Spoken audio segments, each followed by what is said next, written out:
ಚುನಾವಣೆ ಐತಲ್ಲ ನಿಮ್ಮ ಬಿಜೆಪಿ ನಾಯಕರು ಕೆಲವು ಇದು ಮಾಡಿದ್ರು, ಸ್ಟೇಟ್ಮೆಂಟ್ ಕೊಟ್ಟಿದ್ರು.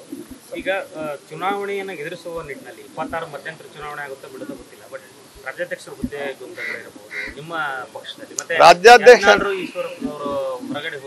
ರಾಜ್ಯಾಧ್ಯಕ್ಷರ ಹುದ್ದೆ ಯಾವುದೇ ಗೊಂದಲ ಇಲ್ಲ. ಸೂಕ್ತ ಸಮಯದಲ್ಲಿ ನಮ್ಮ ಪಕ್ಷದ ಹಿರಿಯ, ಯಾಕಂದ್ರೆ ಇಡೀ ದೇಶದಲ್ಲಿರುವಂಥ 30 ರಾಜ್ಯಗಳಲ್ಲೂ ಸಹಿತ ಎಲ್ಲರ ಜೊತೆಗೆ ಮಾತುಕತೆಯನ್ನು ಮಾಡಿ ಯಾಕಂದ್ರೆ ಈಗ ಇದೇನದೆಲ್ಲ ನಾ ಹಿಂಗೆ ಹೇಳಿದ ತಕ್ಷಣ ಮೊನ್ನೆ ಯಾವುದೋ ಒಂದು ಟಿವಿ ಒಳಗೆ ನೀವು ಹಾಕಿದ್ರಿ ಹೊಸ ರಾಜ್ಯಾಧ್ಯಕ್ಷರನ್ನು ಮಾಡ್ತಾರೆ ಅಂತ. ನಾ ಹಂಗೆ ಹೇಳ್ತಾ ಇಲ್ಲ. ನಾ ಹೇಳೋದು ಇಡೀ ದೇಶದೊಳಗೆ ಈಗೇನು ನಮ್ಮದು ಮೆಂಬರ್ಶಿಪ್ ಅಭಿಯಾನ ಆಯ್ತು ಅಂದ್ರೆ ಇದನ್ನು ನಾವು ಸಂಘಟನಾ ಪರ್ವ ಅಂತ ಕರಿತೀವಿ. ಈ ಮೆಂಬರ್ಶಿಪ್ ಆದ ನಂತರ ಬೂತ್ ಲೆವೆಲ್ದಿಂದ ಮೆಂಬರ್ಶಿಪ್ ಶುರು ಮಾಡಿ ಆ ಬೂತ್ ಲೆವೆಲ್ದಿಂದ ನಾವು ಮಂಡಲ್ ಲೆವೆಲಿಗೆ ಬಂದು ಮಂಡಲ್ ಲೆವೆಲ್ದಿಂದ ಜಿಲ್ಲಾದಿಂದ ರಾಜ್ಯದಿಂದ ದೇಶದ ಅಧ್ಯಕ್ಷರನ್ನ ಆರಿಸ್ಬೇಕು.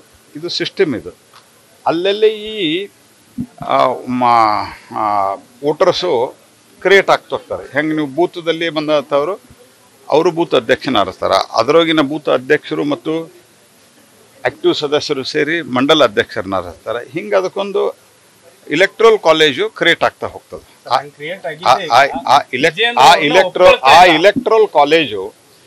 ಇಲೆಕ್ಟ್ರಲ್ ಕಾಲೇಜು ಎಲ್ಲ ರಾಜ್ಯಗಳಲ್ಲಿ ಆದ ನಂತರ ಅಲ್ಲಿನ ರಾಜ್ಯದ ಪ್ರಮುಖರ ಜೊತೆಗೆ ಮಾತಾಡಿ ಅವರು 2 ವರ್ಷದ ಹಿಂದೆ ನಾಮಿನೇಟ್ ಆಗಿರಲಿ, ಯಾವುದೇ ರಾಜ್ಯದಲ್ಲಿ 1 ವರ್ಷದಿಂದ ನಾಮಿನೇಟ್ ಆಗಿರಲಿ, 6 ತಿಂಗಳ ಹಿಂದೆ ನಾಮಿನೇಟ್ ಆಗಿದ್ದಿರಲಿ, ಲೋಕಸಭಾ ಚುನಾವಣೆ ಟೈಮ್ದಲ್ಲಿ ಕೆಲವು ಅಧ್ಯಕ್ಷರು ಅವ್ರನ್ನೆಲ್ಲರನ್ನೂ ಸಹಿತ ಮತ್ತೊಮ್ಮೆ ಪುನರಾಯ್ಕೆಯ ಪ್ರೊಸೆಸ್ ಆಗಲೇಬೇಕು. ಯಾಕಂದ್ರೆ ಅವತ್ತು ಆದಂಥ ಅಧ್ಯಕ್ಷರು ನಾಮಿನೇಟೆಡ್ ಅಧ್ಯಕ್ಷರು, ಇವತ್ತು ಆಗುವಂಥ ಅವರು 3 ವರ್ಷಗಳ ಕಾಲ ಇಲೆಕ್ಟೆಡ್ ಅಧ್ಯಕ್ಷರು. ಹಾಗಾಗಿ ಈ ಪ್ರೊಸೆಸ್ ಎಲ್ಲ ಕಡೆ ನಡೀತದೆ, ಯಾವ ಗೊಂದಲನೂ ಇಲ್ಲ.